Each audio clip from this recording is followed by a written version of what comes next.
A ver, ¿cómo es posible que un hospital inmenso, operando al 100% de su capacidad y pues salvando vidas las 24 horas del día, de repente se asfixie financieramente hasta llegar a la quiebra? Y todo simplemente porque alguien escribió un código anticuado en un documento PDF. Hoy iniciamos una inmersión profunda para explorar este tema. Sí, es un tema fascinante y a la vez bastante preocupante, la verdad. Totalmente. Y la idea es entender por qué la crisis de liquidez en el sistema de salud colombiano, o sea, no se soluciona inyectando más capital a ciegas. La salida, por más fría que suene, requiere, digamos, despedir a la burocracia humana y rendirse ante la precisión matemática de un algoritmo. Así es. Y la hoja de ruta que tenemos para este análisis es el ensayo de Jorge Augusto Miranda Cadavid sobre el gobierno del dato urgente en salud. Exacto. Un texto que argumenta que el simple acto de facturar un servicio médico tiene que mutar de un caos total de interpretaciones a a una arquitectura de datos implacable. Para visualizar el problema, imaginamos que llevar las finanzas de un hospital moderno con el sistema tradicional es como, no sé, intentar hacer la declaración de impuestos de una corporación multinacional entregando una caja de zapatos llena de recibos arrugados para que alguien los revise a mano, uno por uno. O sea, es una locura. Es una locura, totalmente. Esa imagen de la caja de zapatos valida exactamente lo que plantea el autor. Y el hospital quebrado, pero lleno de pacientes, ilustra la disfunción central de lo que llamamos la cuenta médica tradicional. Claro, la famosa cuenta médica. Sí, porque durante décadas el sistema ha tratado esta factura clínica como un documento físico o, bueno, en el mejor de los casos, un PDF digitalizado. Y el gran problema de un documento es que requiere ser leído, interpretado y auditado por un ser humano. Ajá. Y ahí entra el factor del error humano, ¿no? Exacto. El ensayo que analizamos plantea que la supervivencia financiera de las IPS, las instituciones prestadoras de salud, dependen de entender que este modelo está estructuralmente colapsado, es decir, sentenciado a muerte. La liquidez de una clínica no puede depender de ejércitos de personas revisando firmas y soportes médicos uno por uno. Bueno, vamos a desempacar esto. Porque culpar a la revisión humana parece, digamos, la salida fácil. Me pregunto, y como anfitrión me surge la duda si no estamos simplemente ante un problema de diseño sistémico. ¿En qué sentido? Pues la narrativa habitual es que los hospitales gastan auténticas fortunas manteniendo unas estructuras administrativas gigantescas. O sea, pisos enteros llenos de médicos, auditores, auxiliares, revisores manuales. Sí, un montón de gente. Exacto. Entonces, ¿el problema es la ineficiencia de estas personas? ¿O es que el acto médico es tan inherentemente complejo y lleno de zonas grises que requiere esa mediación humana para no ser injustamente penalizado por el ente pagador? A ver, el nivel de complejidad clínica es innegable, estoy de acuerdo contigo, pero el modelo de auditoría manual magnifica esa complejidad en lugar de resolverla. El texto desglosa 3 fallas estructurales críticas de este sistema. La primera responde justo a tu duda, y es la ineficiencia y los costos. Los altísimos costos operativos, me imagino. Tal cual. Mantener ese ejército burocrático devora el margen operativo. Un hospital termina invirtiendo más recursos en defender una cuenta para que se la paguen que en renovar tecnología médica. Qué fuerte. O sea, el dinero se va en pelear la factura y no en comprar, no sé, un nuevo resonador. Exactamente. La segunda falla es la fricción y el ciclo de las glosas. Ah, las temidas glosas. Para quienes nos escuchan y tal vez no están tan familiarizados con el término, una glosa es básicamente cuando el pagador rechaza o cuestiona un cobro, ¿cierto? Sí, es un cuestionamiento formal. Y cuando la auditoría depende del juicio humano, la subjetividad se convierte en el estándar. Por ejemplo, un médico auditor de la clínica justifica un procedimiento bajo un criterio clínico específico, pero el auditor del ente pagador lo rechaza basándose en, qué sé yo, en otro criterio totalmente distinto. Y esa fricción interpretativa es la que detona el colapso. Porque no estamos hablando de un debate académico súper interesante sobre un diagnóstico en una universidad. Estamos hablando de un bloqueo de pagos real. Un bloqueo que retrasa todo. Claro, si una clínica gasta hoy en insumos quirúrgicos, en salarios de especialistas súper capacitados y en medicamentos, Pero el cobro entra en un bucle eterno de glosas, respuestas, justificaciones y apelaciones, pues el flujo de caja se congela. Pasan meses, a veces años. Y el ensayo utiliza un término brillante para describir esto. Y dice que la cartera de cobro se convierte en un activo tóxico. Un activo tóxico, en efecto. Esa es la tercera falla estructural, el drenaje de liquidez. Contablemente, en sus libros, el hospital tiene millones y millones a su favor, pero en la práctica, pues no tiene liquidez para pagar la nómina del mes siguiente. ¡Qué angustia! Sí, asfixia a la institución. Es un sistema puramente reactivo. Se genera la ambigüedad allá en el punto de atención con el paciente y luego un batallón entero de personas intenta corregirlas 6 meses después en una oficina. Oye, ¿y no es una tragedia absoluta? O sea, desde un mundo de vista humano, que el talento clínico se esté desperdiciando así. Médicos altamente capacitados para salvar vidas peleando por la interpretación de un código en una oficina en lugar de estar atendiendo pacientes. Es una verdadera tragedia. Y esto nos lleva al punto de no retorno. El principal pagador del sistema, que es Ladres, la administradora de los recursos del sistema, pues ya no opera bajo esta lógica de desgaste humano. Han dicho basta. Han implementado el famoso Sistema Inteligente de Auditoría, ¿no? El CIA. Exacto, el CIA. Pasaron de hacer auditorías aleatorias o de muestreo a implementar un sistema que audite el 100% de los datos. ¡Guau! El 100%. Pero, a ver, aquí es donde la discusión sobre tecnología suele volverse un poco mítica para mi gusto. O sea, se dice que el CIA usa inteligencia artificial y reglas automatizadas para revisar absolutamente todas las atenciones médicas del país. Ajá, así es. Suena súper espectacular en un comunicado de prensa del gobierno, pero me cuesta creer que un algoritmo pueda entender los matices de una complicación intraoperatoria a las 3 de la mañana. ¿Cómo funciona realmente esta máquina para no rechazar pagos legítimos de manera masiva? Es que el mecanismo del algoritmo no busca entender matices. Esa es la clave. El CIA no lee historias clínicas como si fueran una novela o un drama médico. Ya. Opera cruzando bases de datos masivas en milisegundos. Para entenderlo, imaginemos la arquitectura de una de estas validaciones.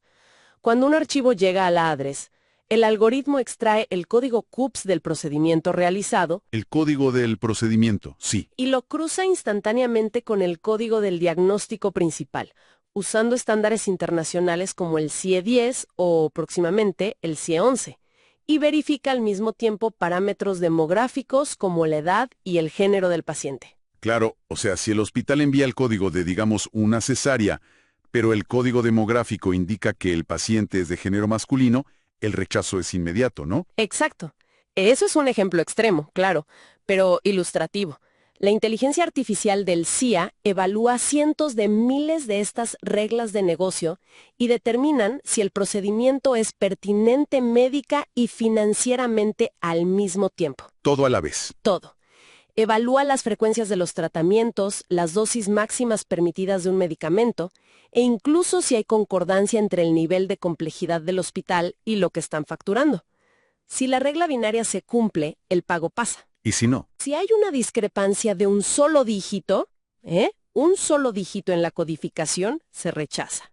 El autor del ensayo tiene una cita textual que resume esto a la perfección. Dice, la frialdad del código derrota la calidez de la explicación administrativa. ¡Wow! La frialdad del código derrota la calidez de la explicación administrativa. ¡Qué frase tan fuerte! Y plantea un choque cultural inmenso para las clínicas. Lo fascinante aquí es cómo esta automatización tan fría transforma lo que antes era una esperanza de pago en una verdadera certeza matemática.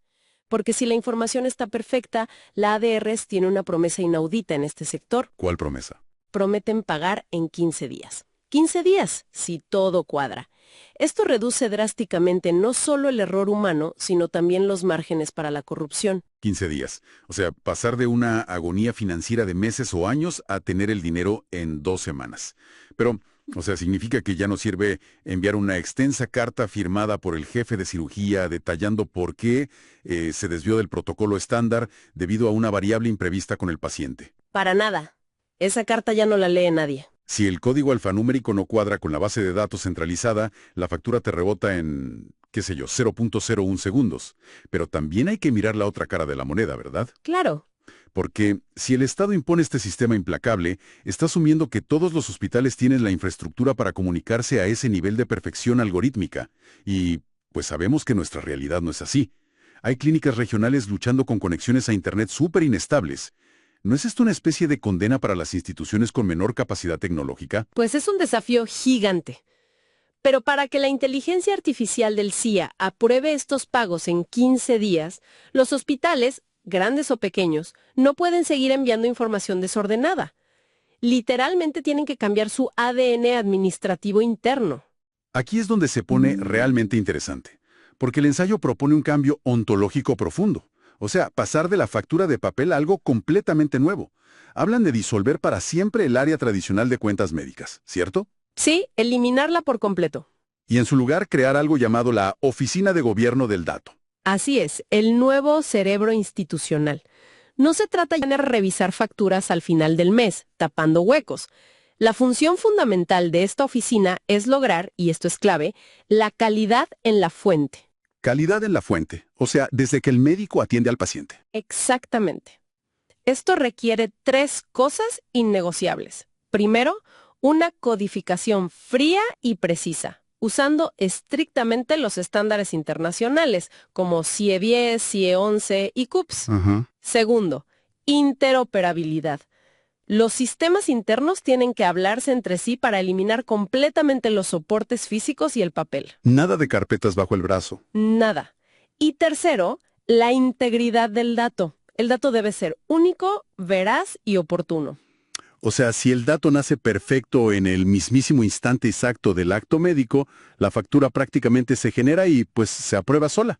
Es como, no sé, como construir las vías del tren con tal precisión milimétrica que el tren de los pagos nunca, pero nunca, tenga que frenar. Esa es una excelente analogía. El tren fluye sin interrupciones. Para visualizar ese contraste, dejemos un poco las abstracciones contables y llevemos esto a la realidad de un quirófano.